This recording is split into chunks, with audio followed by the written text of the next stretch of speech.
Pessoal, para não ficar um editorial muito maçante, eu vou dar um time, porque eu ainda tenho vídeos do Coronel Naime para trazer para vocês aqui. Tá rolando ainda a CPMI, então vai ser muita coisa que a gente vai discutir sobre CPMI. Mas assim, para não ficar sempre maçante, falando a mesma coisa, pondo vídeo, fazendo react em cima dos comentários, dando nosso ponto de vista jurídico, filosófico aqui, a gente vai mudar um pouquinho e a gente vai falar agora, mas tecendo alguns comentários. Vamos entrar na pauta da CPMI aqui, mas a gente vai falar de outras coisas também que estão acontecendo no Brasil ao mesmo tempo, combinado? Então, bora pra cima. No próximo editorial, talvez eu comente sobre a CPMI e traga algum trecho do vídeo do Naime, mas a gente vai falar porque foi uma grande vitória da oposição contra o governo, porque já está começando a reverberar, inclusive na mídia, como eu disse, aquelas pílulas de sanidade a mídia de vez em quando tem, e a fala do Naime foi impressionante, tá? Vamos lá, bora entender aqui. Matéria do UOL, foi o Kim Kataguiri, que é deputado federal, quem reverberou essa matéria. Polícia Militar do Distrito Federal, a que fez a atuação, e ontem acabou qualquer dúvida se havia ou não omissão da Polícia Militar do Distrito Federal, que mostrou que atuou e fez o dever de casa, com exceção do que o Naime mostrou e chamou de, vamos dizer assim, uma lacuna, que ficou um apagão que aconteceu. Então, os policiais militares, eles acusaram que foi o Exército que se recusou a combater a invasão do Planalto em 8 de janeiro.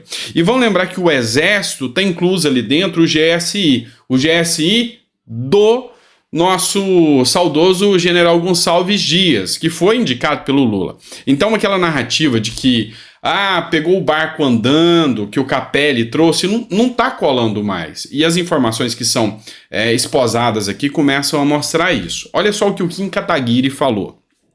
Integrantes do Batalhão de Choque da Polícia Militar do Distrito Federal apresentaram novos detalhes sobre a inércia dos militares do Batalhão da Guarda Presidencial, vinculado ao Exército, durante a invasão do Palácio do Planalto no ato golpista de 8 de janeiro. Os relatos constam de depoimentos e relatórios produzidos pelos PMs, que atuaram diretamente nos combates aos golpistas. Então, a partir dessa nova matéria agora que saiu no UOL, a partir da oitiva do Naime ontem, e olha só, o jogo virou. Porque agora a versão do outro lado está sendo exposta.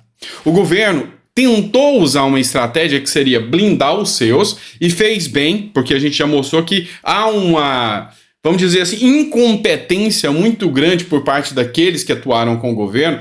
Tanto é que a oitiva do Gonçalves Dias foi vexatória lá na Câmara do Distrito Federal. E aí ele tentou blindar, escondendo, só que ele não contava com a efetividade dos que estão sendo ouvidos. O Silvinei Vasquez, que era o diretor da Polícia Rodoviária Federal, deu um show à parte. Ontem, eu achei que foi muito mais esclarecedor do que a oitiva do Silvinei Vasquez. O coronel Naime, o comandante Naime ontem mostrou a que veio, enfrentou o senador Fabiano Contarato, mostrou assim o quanto ideológico é a questão sem analisar nenhuma das provas. Tanto é que a própria Soraya Tronic, que se aliou, é aliada, é base do Lula hoje, falou: olha, o seu Fabiano Contarato está fazendo isso aqui tudo ideológico. Eu quero buscar fatos. E ela quase que pediu desculpa ao Naime por ele estar preso. Falou: olha, a gente vê aqui claramente que você atuou e tudo aquilo que é acusado contra você tá fora. Não é isso. Eu tô aqui sem ter caráter ideológico. Então, pessoas que estão atuando dessa forma, como a própria Soraya Tronic, o Arthur Maia, já estão convencidos.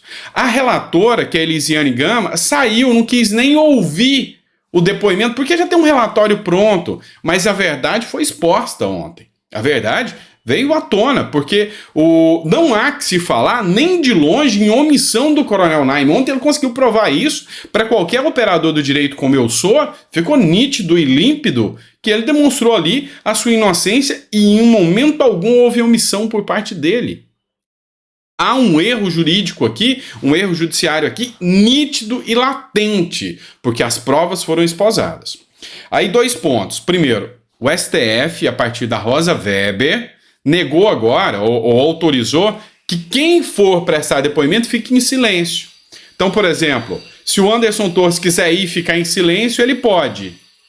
Mas assim, eu acho que é o que eles estão torcendo que aconteça. Eles estão torcendo pelo silêncio. Porque quando a outra parte abre a boca, o Brasil vê outra versão. Vamos lá, mas tem mais matérias para vocês aqui. Vamos falar de Arthur Lira. Mais uma investida contra o Arthur Lira. E aí o pessoal da esquerda agora está com medo. Vamos lá. Isso aqui é a revista Fórum. Essa revista tem um viés de esquerda. Isso é nítido. Todo mundo sabe que ela tem um viés bem mais à esquerda. O Lira vai virar Eduardo Cunha. Por quê? Porque agora começou uma campanha pesada contra o Arthur Lira. Não que eu esteja com dó do Lira e eu ache que ele não fez coisas erradas. Não é essa a minha linha de raciocínio. Ele tem o direito à dúvida, tem o princípio da presunção de inocência, mas vamos lá. Só que a Polícia Federal agora começou a ir atrás do Lira. Encontrou-se documentos que tinham ligados ao Lira, que tinham nomes vinculados ao Lira, de pagamentos, de propina, sobre o caso dos kits de robótica. Descobriu-se agora que o filho do Lira fazia negociações com planos de saúde e que prestava assessoria. E essas empresas assessoradas por ele movimentaram 34 milhões de reais. Descobriu-se agora que a madrasta ou alguém da família do Lira, se eu não me engano, a madrasta, alugava um prédio para o PP com dinheiro público. E aí começa a se buscar, olha, o quanto o Lira está se beneficiando com o dinheiro público. E assim, não é só de cá. A imprensa também está descobrindo que, inclusive, o Silveira, que é ministro do Lula, aumentou o seu patrimônio depois que entrou na política 33 vezes mais. Ficou milionário depois que entrou na política e era delegado da polícia. Então, assim, a corrupção é latente, é existente, embora haja o princípio da presunção de inocência e deve ser analisado, e não é a mídia que vai queimar a pessoa dizendo que foi ou não foi, não é tribunal, mas assim, é o que está acontecendo contra o Lira agora. Por quê? Porque o Lula já quer o Lira fora do baralho. E eu já expliquei para vocês, só tem 2 formas do Lira não ter força contra o Lula. É só tirar ele da presidência? Não. O Lira tem que ser preso ou calado. Porque se tirar o Lira da presidência, isso vai gerar um motim do Congresso contra o Lula, porque quem tem articulação política ali é o Lira. O Lira vai conversar com todos os deputados e falar, olha lá, vocês vão ficar à mercê do Lula sempre assim? E eles não querem ficar à mercê do Lula. Então, Lira tem força. Então, começou-se aqui um bombardeio contra o Lira. Mas por que essa matéria fala em Lira vai virar o próximo Eduardo Cunha? 2 pontos. Eduardo Cunha era cheio de escândalo de corrupção, tanto que foi preso. Ficou preso durante um bom tempo. Lira, eles anunciam que também pode estar envolvido em escândalo de corrupção. Então é aqui que eles fazem esse vínculo, esse link entre Lira e Eduardo Cunha. Mas tem um outro detalhe que o Lira e o Eduardo Cunha podem ter semelhança. E Lula e Dilma também. Vamos falar de impeachment, né? Ou seja, Cunha viu que as investidas do governo começaram contra ele para tirar o poder dele. O que ele fez? Articulou, negociou e Dilma caiu. Será que pode acontecer isso também com Cunha? A gente vê que a esquerda está com medo, senão a revista Fórum não teria colocado. E a revista Fórum é totalmente de viés de esquerda. Mais uma matéria, tá? Esse aqui é o antagonista. O Flávio Dino, ele tentou incluir o Deltan Dallagnol dentro do inquérito das fake news, fazendo com que a jurisdição sobre tudo o que é relacionado a Dallagnol esteja dentro da seara do ministro Alexandre de Moraes e assim enfraquecer ainda mais o Deltan Dallagnol. Mas, por incrível que pareça, o Alexandre de Moraes se recusou. O Alexandre de Moraes se recusou a acatar a inclusão do Dallagnol dentro do inquérito das fake news. O que eu venho percebendo do judiciário? Aquela relação de morde e assopra. Não, aqui nós vamos fazer isso para mostrar que a gente é imparcial. Aqui a gente toma decisão de acordo com os nossos interesses. É o que a gente consegue perceber hoje que vem acontecendo.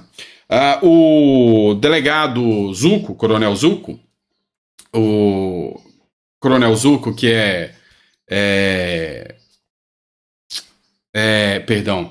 que ele é deputado, perdão. O deputado Zucco, ele falou o seguinte, ele vê que o Bolsonaro vai vencer esse primeiro processo. Embora o Dino já falou, não, o Bolsonaro vai perder. Mas o Coronel Zucco acha que o Bolsonaro vai vencer. Por quê?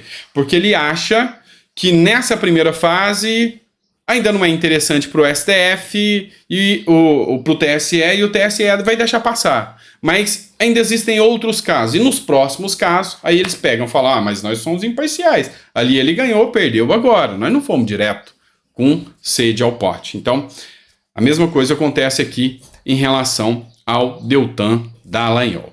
Vamos lá, mais uma matéria para vocês aqui. Toda vez que você chegar no posto de saúde e não tiver medicamento ou remédio para você, lembra que um cubano está usando o seu medicamento. Não que eles não mereçam e não que eu queira ser desumano, mas nós temos problemas internos, primeiro resolveremos nossos problemas internos, depois ajudamos amigos. Matéria da Revista Oeste. O Ministério da Saúde fez doação de medicamentos a Cuba. Ditadura cubana fez pedido de ajuda ao governo brasileiro. Nós estamos com a relação saúde brasileira adequada? Tem medicamento suficiente? Não falta medicamentos? Você sabe que a resposta é negativa. Então, essas sinalizações não caem bem, porque nós somos os pagadores de impostos e esse dinheiro vai através de doação, gente. É dinheiro que poderia estar ajudando a gente aqui. Mas não para por aqui, não. O Lula também agora teve com o presidente da Argentina, falou que vai adotar uma moeda única. Isso não tem outro viés senão socorrer os argentinos, porque para que nós vamos adotar uma moeda de negociação com alguém que está falido? Com alguém que está falido. E aí, o Fernandes, né, que é o presidente da Argentina, ele falou que tem uma amizade com o Lula. E o que faz alguém que está com um problema? Ele pede ajuda aos amigos. Então, para socorrer a Argentina, é o dinheiro dos seus impostos que irão. E aqui é a matéria do jornal Metrópolis. Fernandes destaca amizade com Lula. O que faz aquele que está com problemas? Pede ajuda aos amigos. E o presidente argentino não só teve ajuda, como recebeu méritos e condecorações do presidente Lula, que deu medalhas de condecoração e falou que vai bancar um gasoduto e vai investir alguns bilhões de reais para a Argentina. E aí a possibilidade era o Senado barrar isso, mas não vai acontecer. O problema da Argentina é de toda a América do Sul, diz Pacheco, sinalizando que nessa relação de liberação de verba, se o Senado precisar atuar, ele vai estar do lado do Lula e do presidente argentino. É isso aí, pagador de impostos. Cuba, Argentina e Venezuela, Nicarágua, enfim. Tô vendo que o Lula não está governando para os brasileiros, tá? Mas para outros povos. Concorda ou não concorda? Coloca no seu comentário, tá? Você acha que está fazendo bem em ajudar? É só a relação negocial ou não? Coloca no comentário que é importante para mim. Grande abraço, fica com Deus e até o próximo vídeo.